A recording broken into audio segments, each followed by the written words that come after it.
वो व्यक्ति अपनी जीविका चलाने के लिए धर्म का आडंबर फैलाता है, धार्मिक सब्जेक्ट को जो है वो विषयांतर कर लोगों को भ्रमित करने का काम कर रहा है।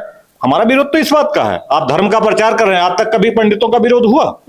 आप खूब करिए, कथा कर रहे हैं। अब तक का धर्म क्या है कि वो समाज में समानता कैसे पैदा हो, विषमता जो है वो कम कैसे हो, जो ऊंच नीच की खाई है वो कैसे कंट्रोल हो, उस पर बात करनी चाहिए। वो तो जहर बोल रहे हैं कि वो इसको ये कहेंगे, उसको ये कहेंगे। भाई ये क्या मतलब हो गया? आपको कह दिया ना, आपका रास्ता अलग, हमारा रास्ता अलग।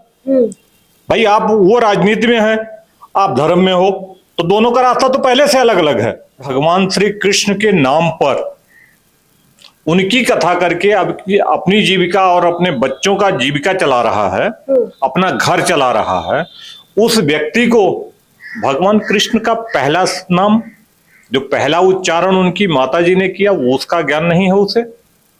यह बड़ा दुर्भाग्य है कि वो कथावाचक हैं या पूरी तरह से पाखंडी हैं। मैं ज्योति यादव और आप देख रहे हैं रिपब्लिक समाचार। अनिरुद्धाचार्य कथावाचक हैं, लेकिन जिस प्रकार से राजनीतिक भरे बयान वो दे रहे हैं वो चौंकाने वाला है।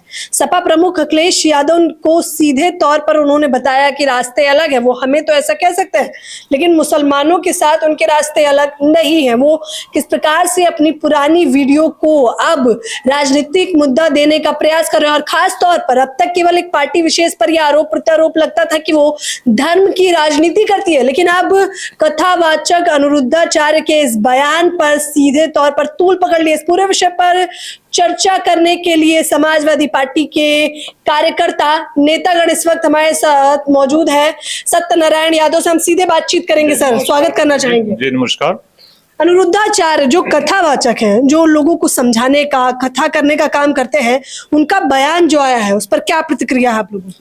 देखिए, अनिरुद्धाचार्य जी ने जो बयान दिया है हमने उसे सुना है, और माननीय अखिलेश यादव जी ने जो उनकी मुलाकात थी दोनों की, उस पर भी जो सवाल पूछे थे, आज देश की जनता को और खास करके जो हिंदुत्व के ठेकेदार बने घूम रहे हैं, उन्हें यह समझना चाहिए कि जो योगीराज भगवान श्री कृष्ण के नाम पर उनकी कथा करके अब अपनी जीविका और अपने बच्चों का जीविका चला रहा है, अपना घर चला रहा है, उस व्यक्ति को भगवान कृष्ण का पहला नाम, जो पहला उच्चारण उनकी माताजी ने किया, वो उसका ज्ञान नहीं है उसे। यह बड़ा दुर्भाग्य है कि वो कथावाचक हैं या पूरी तरह से पाखंडी हैं। मुझे तो ऐसा लगता है कि ये जितने भी धर्माचार्य आज के डेट में जो है, जो कथावाचक और प्रवचनकर्ता, और ये अभद्रता जिस तरह से समाज में फैल रही है, ये धर्म के नाम पर अफीम बांट रहे हैं। धर्म को इन्होंने अफीम बना दिया है, और इस अफीम के नशे में हिंदुत्व का जो युवा है वो बरगला गया और बह रहा है। उसे ये समझना होगा कि आखिर ये लोग जो है किस तरह का माहौल देश के अंदर खराब कर रहे हैं और किस तरह से आतताई पैदा करने का काम कर रहे हैं। मुझे तो ऐसा लगता है कि ये लोग आतंकवादी बनाना चाहते हैं देश के युवाओं को धर्म के नाम पर। लेकिन आप इस बात से इनकार नहीं कर सकते कि अनिरुद्धाचार्य के लाखों चाहने वाले हैं, उन्हें पसंद करते हैं देखना सुनना। अनिरुद्धाचार्य के अगर लाखों चाहने वाले हैं तो अखिलेश यादव जी के करोड़ों चाहने वाले हैं। अनिरुद्धाचार्य अपनी जीविका चलाने के लिए कथा करते हैं। अखिलेश यादव जी समाजवादी विचारधारा को और राजनीति को, व्यवस्था को परिवर्तित करने के लिए राजनीति करते हैं। वो इस तरह की टुच्चपना को, अखिलेश यादव जी तो शायद बयान नहीं देंगे, लेकिन हमारे जैसे कार्यकर्ता जो हैं समाजवादी पार्टी के, वो कभी भी अनिरुद्धाचार्य जैसे व्यक्ति या इस तरह के जो भी पाखंडी बाबा हैं, उन किसी भी पाखंडी बाबा को मुंहतोड़ जवाब देने के लिए हम लोग तैयार बैठे हैं, और पूरी तरह से हमेशा तैयार रहते हैं। कैसे तैयार बैठे? क्या आप लोग प्रदर्शन करने वाले हैं? क्या हल्ला बोल करने वाले हैं आप लोग? देखिए, आज सोशल मीडिया का जमाना है, और सोशल मीडिया के माध्यम से हम लोग एक्टिव हैं। सब लोग अपनी अपनी तरफ से सब लिख रहे हैं और सब बोल रहे हैं। आप आए आज तो इसी उद्देश्य से आए हैं कि हमें दो शब्द बोलने का मौका मिला, क्योंकि आप आते नहीं तो हमें बोलने का मौका नहीं मिलता।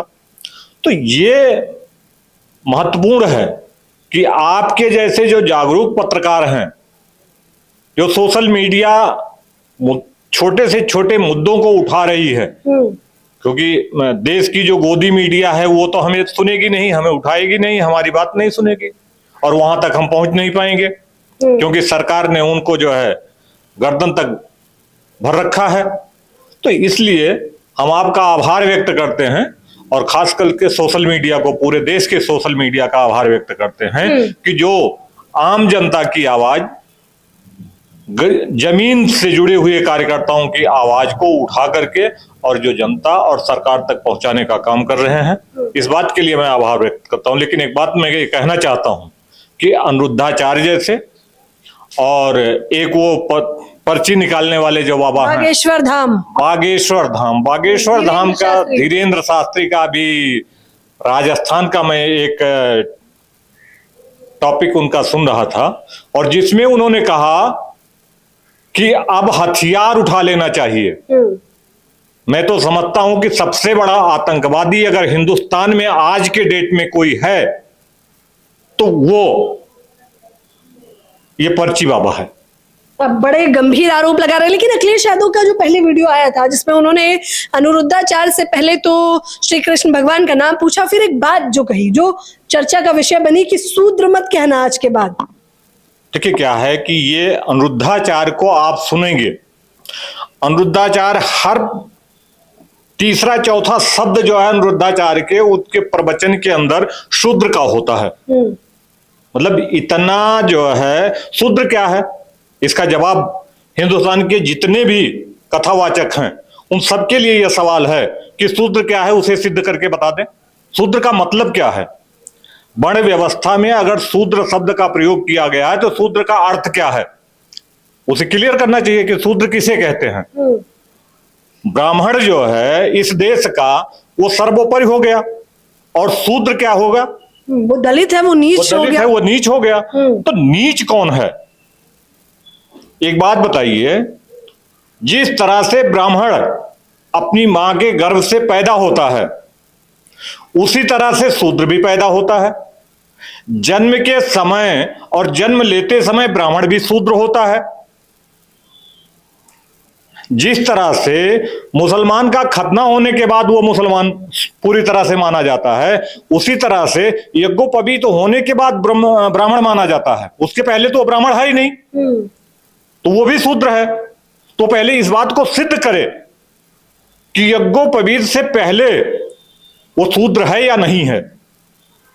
ये पूरे देश के ब्राह्मणों के लिए मैं चैलेंज करता हूं कि वो पहले इस बात को सिद्ध करें कि वो शूद्र हैं या नहीं है, जन्म लेते समय वो शूद्र हैं या जन्म लेते समय ही जनेऊ पहन करके पैदा हो रहे हैं। अच्छा, अनिरुद्धाचार्य ने एक और सवाल उठाया। उन्होंने कहा कि मुझे तो कह दिया कि हमारे रास्ते अलग है, मुसलमानों से तो बहुत हमदर्दी है समाजवादी पार्टी को। देखिए, अनिरुद्धाचार्य जो है ये जो जहर घोलने का काम कर रहे हैं और जाति और धर्म के नाम पर उन्माद फैलाने का काम कर रहे हैं, लड़ाने का काम कर रहे हैं, नफरत बो रहे हैं, ये ऐसे जो है पाखंडी बाबाओं को तो मैं तो ये कहता हूं कि इन्हें चौराहे पर दौड़ा करके पुलिस को पीटना चाहिए। अब ऐसे लोगों को प्यार की भाषा इन्हें समझ में नहीं आती, अब इन्हें तो समझाने के लिए जो है चौराहे पर लठ की जरूरत है। उनके भक्त भड़क जाएंगे सत्यनारायण यादव जी आपके इस बयान से। भड़कने दो भाई, वो माहौल खराब करने के लिए, आतंकवाद को पैदा करने के लिए इस तरह की भाषा बोल रहे हैं।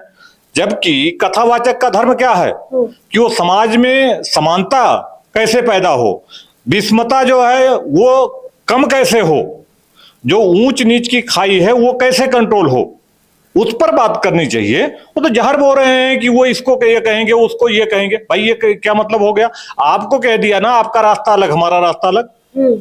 भाई आप वो राजनीति में हैं, आप धर्म में हो, तो दोनों का रास्ता तो पहले से अलग अलग है। लेकिन कह रहे हैं आप लोग सनातन विरोधी हैं, आप लोग हिंदू विरोधी हैं, आप लोग महाकुंभ का भी विरोध करते हैं और कांवड़ का भी विरोध करते हैं। ऐसा है, जहां जहां आडंबर होगा हम वहां वहां विरोध करेंगे। हम ना सनातन के विरोधी हैं और ना हिंदुत्व के विरोधी हैं, लेकिन जहां आडंबर होगा, जहां पाखंड होगा, जहां समाज को लूटने की व्यवस्था होगी, जहां छुआछूत होगा, जहां ऊंच और नीच होगा, वहां हम खुलेआम विरोध करेंगे और चौराहे पे विरोध करेंगे, दब के नहीं रहेंगे, खुलेआम विरोध करेंगे। भगवान श्री कृष्ण ने जब जो है इंद्र का विरोध किया तो उन्होंने गोवर्धन पर्वत को अपनी नख पर उठा लिया।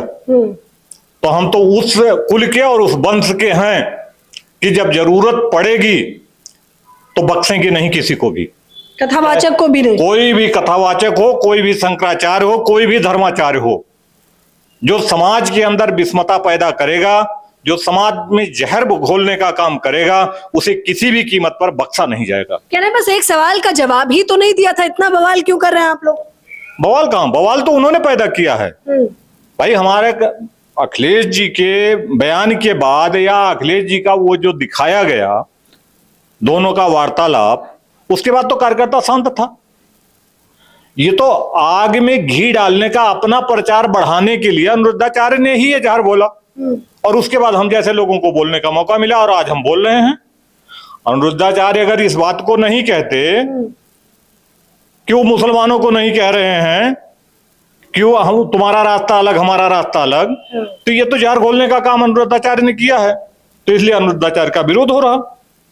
तो आगे क्या रणनीतियां हैं? क्या आप लोग, क्योंकि सोशल मीडिया पर तो आप लोग प्रतिक्रियाएं दे रहे हैं, हम लोग लगातार देख रहे हैं, क्या जमीन पर उतर कर भी इस प्रकार से आंदोलन होगा? देखिए, जमीन पर जब जरूरत पड़ेगी और पार्टी का कोई दिशा निर्देश होगा तो आंदोलन होगा। अभी हम लोग फिलहाल जो है सोशल मीडिया पे ही अपनी बात को रख रहे हैं, क्योंकि पार्टी का जब तक गाइडलाइन नहीं होगा हम लोग आगे कोई काम नहीं कर सकते हैं।